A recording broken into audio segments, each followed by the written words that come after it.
So, ilan ang kamay mo? Ha? Para magawa mo ang lahat-lahat ng yan. Charot. Ganun talaga, guys. Diba?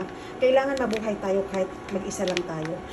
Hello everyone! For today's vlog, we're cooking a chicken ginataan or ginataang manok. Ayan, guys, ang ating mga sangkap. At syempre, andito yung ating sibuyas, bell pepper, siling green, syempre yung ating manok. And of course, may pechay tayo. Ito yung gulay na kakailanganin ko at gagamitin ko.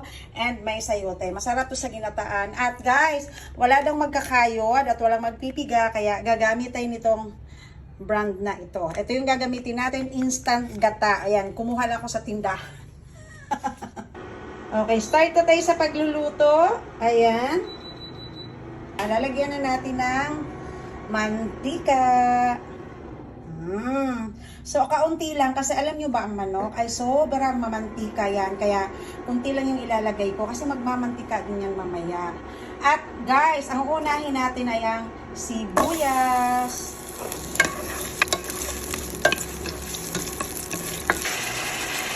Paminta.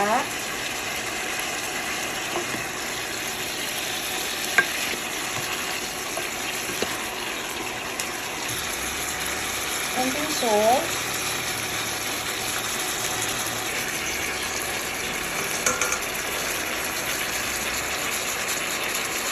Ayan, kumulo na. So guys, nilagyan ko pala ng tubig yan kasi wala akong pangalawang piga. Kasi nga, di ba, instant gata yung ginagamit ko or gagamitin natin. Kaya nilagyan ko muna ng tubig kasi sabi nila gusto nila ng may sabaw. So, ayan na siya. And ilagay ko muna yung ating siling green.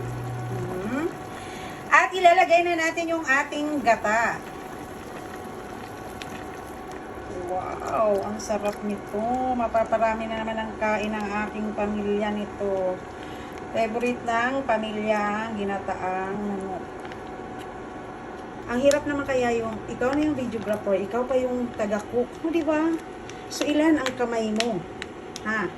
Para magawa mo ang lahat-lahat ng yan. Charot. Ganun talaga, guys. Diba? Kailangan mabuhay tayo kahit mag-isa lang tayo. Huwag tayong umasa sa iba't ibang tao. Kailangan matuto tayong mabuhay sa sarili natin. Ha? Hindi pwede kasi darating yung panahon na tayo na lang talaga mag-isa lumalaban sa buhay. Kaya, yan, gawin natin ang lahat gaya ng ginagawa ko ngayon. Nagluluto na, naglalagay ng gatang isang kamay at humahawak ng camera yung isang kamay. So, ayan na siya and i-mix na natin.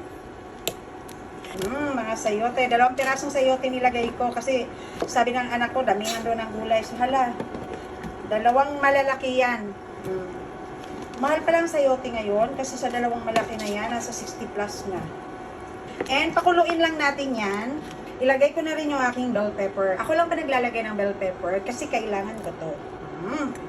At pampakulay. Tingnan mo naman, sobrang ganda ng kulay na ating niluluto. And syempre, tatakpan na natin yan. Wow! At medyo malambot na yung ating sayote. Oras na para ilagay naman natin yung ating pechay. Yan yung ating last na gulay. 2 to 3 minutes lang, okay na. Pwede na tayong kumain at ready to eat na.